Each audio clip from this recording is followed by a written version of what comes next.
नमस्ते, थर्ड आई में आपका स्वागत है। तो जरा आज षड्यंत्र की बात कर ली जाए। अब जो और बिल्कुल ऑब्वियस है कहाँ से भाजपा का मीडिया सेल जो है वो एक नया स्टोरी, उसको रोज एक स्टोरी प्लांट करनी है और उस स्टोरी को प्लांट करके हवा दे देनी है। तो उस हवा को कुछ लोग उस स्टोरी को पकड़ के दिन भर बात करते रहेंगे। जो नई स्टोरी प्लांट हुई है वो ये हुई है कि संजय सिंह को एक लार्जर प्लान कह लीजिए या षड्यंत्र कह लीजिए के तहत बेल मिली है। अब जरा इन लोगों के दिमाग का फितूर सोचिए। संजय सिंह को बेल इसलिए मिल गई क्योंकि अरविंद केजरीवाल के गिरफ्तार होने से अरविंद केजरीवाल की पत्नी को बहुत सिंपैथी मिल रही थी और अरविंद केजरीवाल के प्रति लोगों के मन में बहुत ही अच्छी बात आ रही थी। वो एक बड़ा थ्रेट के रूप में खड़े हो रहे थे। तो अरविंद केजरीवाल को कट्टू साइज करने के लिए संजय सिंह को छोड़ दिया गया। अब और जिससे उन्होंने एक तीर से कई निशाने कर लिए बीजेपी ने। एक तो संजय सिंह को छोड़ के उन्होंने जो मुख्य फोकस है वो अरविंद केजरीवाल से हटा के संजय सिंह पे कर दिया। दूसरा, उन्होंने जो उनके ऊपर यह आक्षेप लग रहा था कि वो सबको ईडी जबरदस्ती गिरफ्तार करती है, तो उस आक्षेप से भी उन्होंने हाथ धो लिए कि भाई ये तो कोर्ट का मामला है, कोर्ट जिसको चाहे। मैं ज़रा सिलसिलेवार आपके साथ कुछ चीज़ें शेयर करना चाहता हूँ। मैं एक डिस्क्लेमर कर दूँ, मैं आम आदमी पार्टी का क्रिटिक हूँ, प्रशंसक नहीं हूँ। मैं अरविंद केजरीवाल का क्रिटिक हूँ, प्रशंसक नहीं हूँ।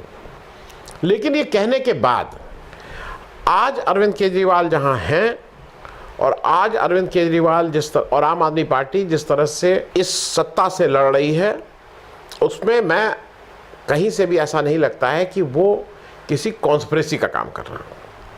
और मैं इस समय उनकी जो भी हिम्मत है अरविंद केजरीवाल की जेल से जाके, उसका प्रशंसक होने में मुझे कोई एतराज़ नहीं है।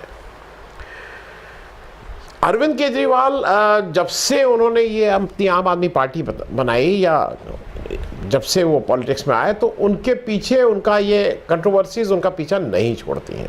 वो जो कुछ भी करते हैं उसको माना। अच्छा, वो कुछ चूँकि उनका बैकग्राउंड भी वैसा है, वो भी एक कागज़ लेके घूमते थे कि मेरे पास लिस्ट है, मेरे पास लिस्ट है, मेरे पास सोनिया गांधी के नंबर हैं, मेरे पास किसके किसके सब घोटाले हैं, लेकिन घोटाला एक भी दिखा नहीं पाए। तो वो उनकी स्टाइल है।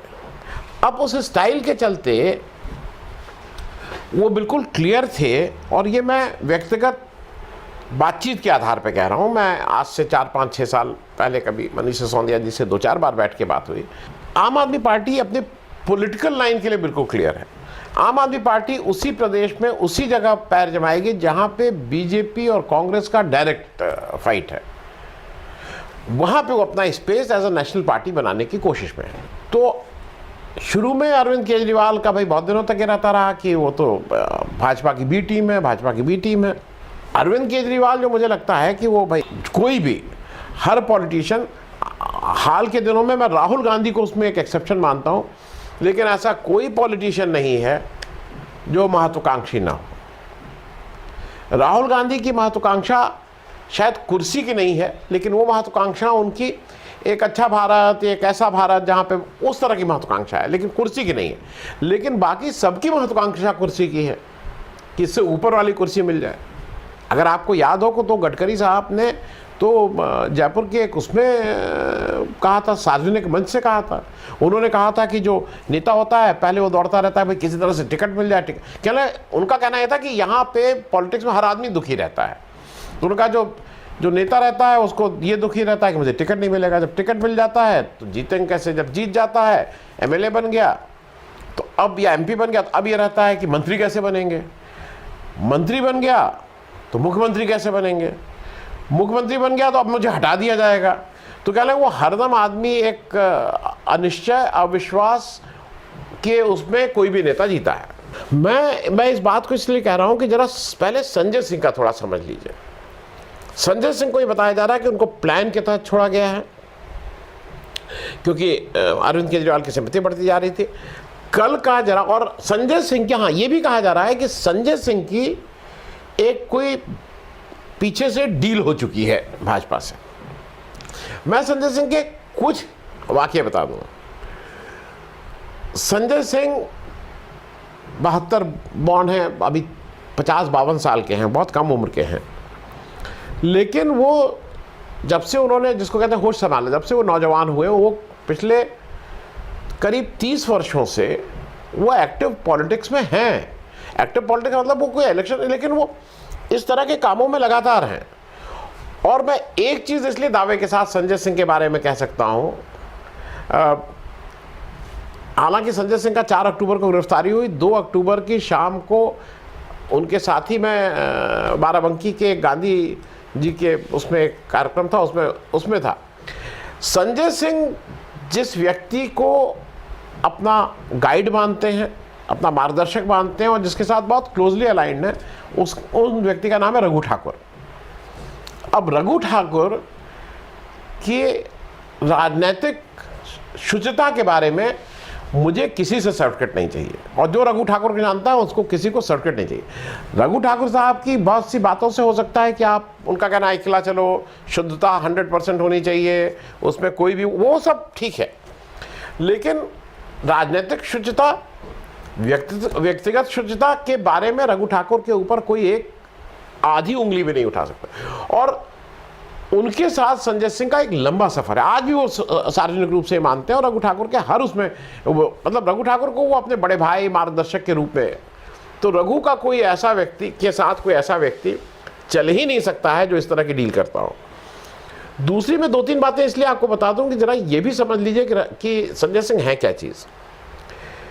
संजय सिंह, जिसको भाई 5 करोड़ रुपया हर सांसद निधि मिलती है, सांसद निधि में हर आदमी का रहता है कि अपना, आप सांसद निधि में, नाम नहीं लूंगा, इस देश के सर्वोच्च पद पे बैठे हुए व्यक्ति का सांसद निधि में क्या कमीशन था, जरा कानपुर में जाके किसी से पूछ लीजिएगा।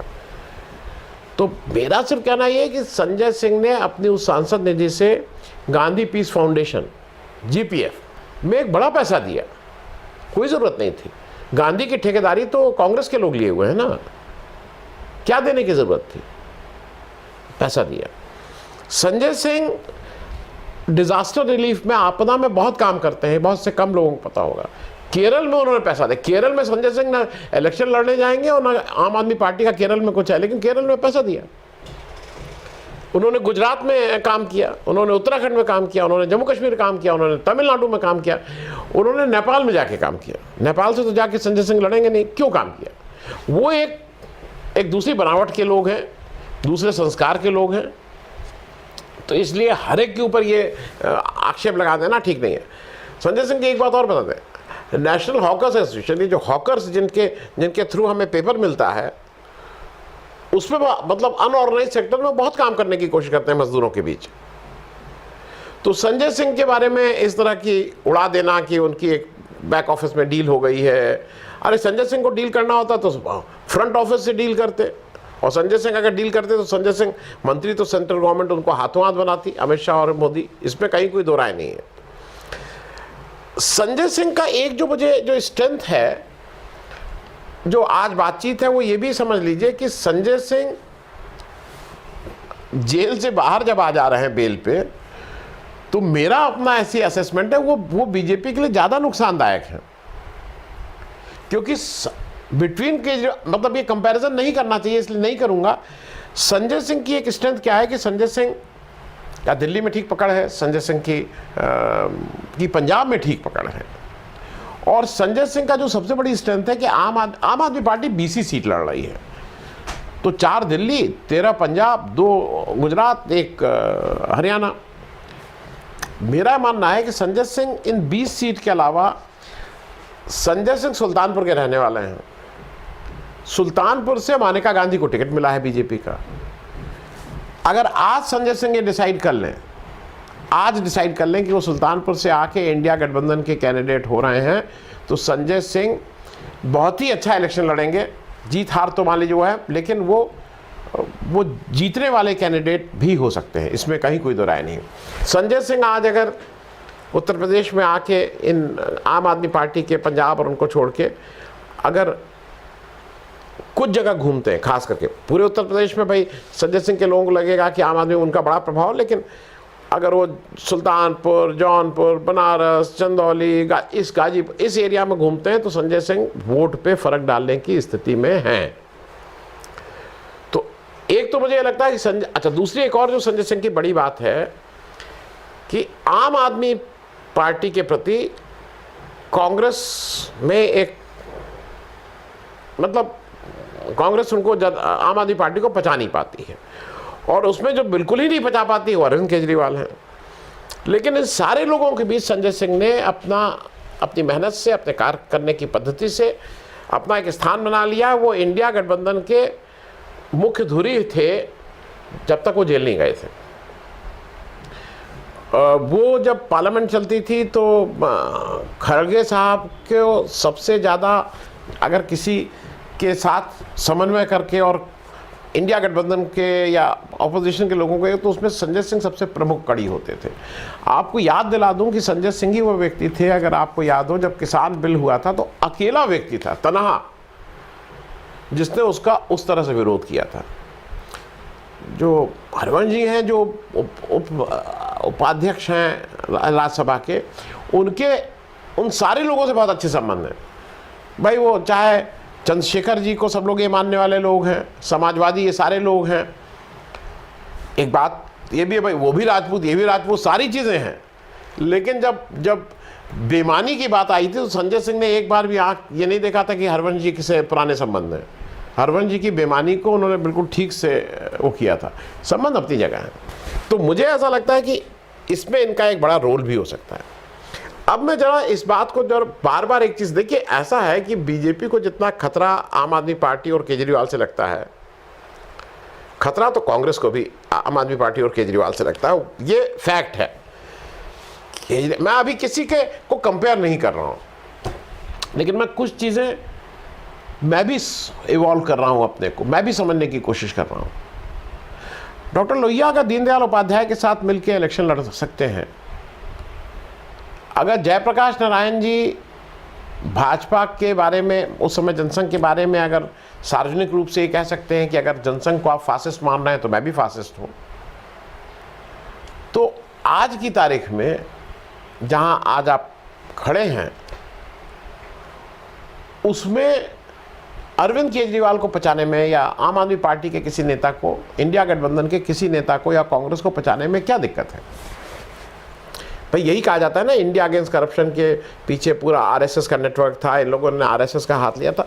आपके नेताओं ने भी आरएसएस का हाथ लिया हुआ है। जो जितने आज के, जो कांग्रेस को छोड़ दीजिए, लेकिन जितने बाकी नेता हैं जो भी समाजवादी विचारधारा के, आपके सब नेताओं ने कहीं ना कहीं आरएसएस का साथ कभी लिया हुआ है। इसीलिए मैंने लोहिया जी की बात कही, इसीलिए मैंने जेपी की बात कही। तो इसलिए सिर्फ ये कह देना कि उन्होंने इंडिया अगेंस्ट करप्शन में आरएसएस, भाई उस समय ज़रूरत थी, आरएसएस का साथ लिया, लेकिन अगर वो आरएसएस द्वारा बताई हुई बातों को परस्यू करते हैं, उन पॉलिसीज़ को परस्यू करते हैं, तो बिल्कुल हम सबका ऑब्जेक्शन है। लेकिन आरएसएस ने इंडिया अगेंस्ट करप्शन में एक बार साथ दिया था और इसलिए उनका बहिष्कार होना चाहिए, ये होना चाहिए, ये बहुत साउंड लॉजिक नहीं है, क्योंकि फिर तो सारे सोशलिस्टों का बहिष्कार होना चाहिए अगर लोहिया जी ने दीनदयाल उपाध्याय जी का साथ दिया था या साथ बहुत समन्वय किया था उन्होंने। आम आदमी पार्टी का मुझे ऐसा लगता है कि जो दूसरी बात हो रही है कि एक डील के तहत इनको हुआ, वो जरा कल का कोर्ट की प्रोसीडिंग्स खुद कोई भी व्यक्ति दे, अब तो सारी चीज़ें पब्लिक डोमेन में हैं, इनको बेल कैसे मिली है? कोर्ट बहुत एग्रेसिव था।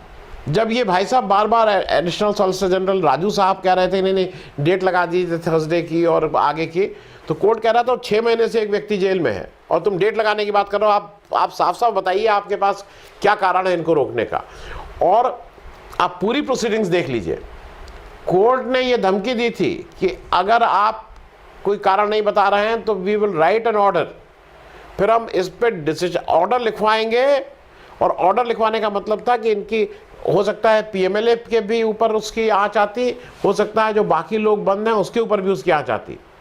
और इसीलिए एज अ स्ट्रेटेजी ईडी ने इसमें बेल अपोज नहीं की है, क्योंकि वो कोई एक एडवर्स ऑर्डर ईडी नहीं चाहता था।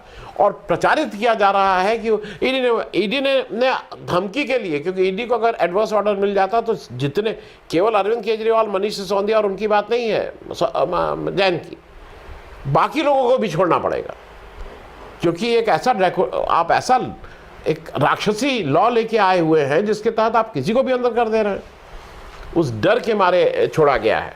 तो मैं थोड़ा इस कॉन्स्पिरेसी थ्योरी को थोड़ा बहुत नहीं, मैं बिल्कुल ही सिरे से खारिज करता हूँ। और मेरा अभी अपना मानना यह है कि आज अगले 60 दिनों में जहाँ देश खड़ा है, बल्कि 60 दिन से कम रह गए हैं, 1 जून को तो आखिरी वोट पड़ जाएगा, 4 तारीख को रिजल्ट आ जाएंगे। अगले 50-55 दिन में संजय सिंह बाहर आके अगर घूमना शुरू करते हैं तो बीजेपी के लिए ये थोड़ा मुश्किल ही बढ़ेंगी, उससे कोई आसानी नहीं होगी, नंबर 1। नंबर 2, सुप्रीम कोर्ट ने अपने ऑर्डर में भले ही लिखाया गया हो कि this will not be treated as a precedence, लेकिन अभी देखिएगा आप कैसे मनीष सिसोदिया और अरविंद केजरीवाल को जेल के अंदर रख सकते हैं। वो जो जिस तरह का रुख है, उससे मुझे ऐसा लगता है कि अगले 10-5 दिन में और लोग भी जेल से छूटेंगे, इसमें कहीं कोई दो राय नहीं है। थैंक यू सो मच, धन्यवाद।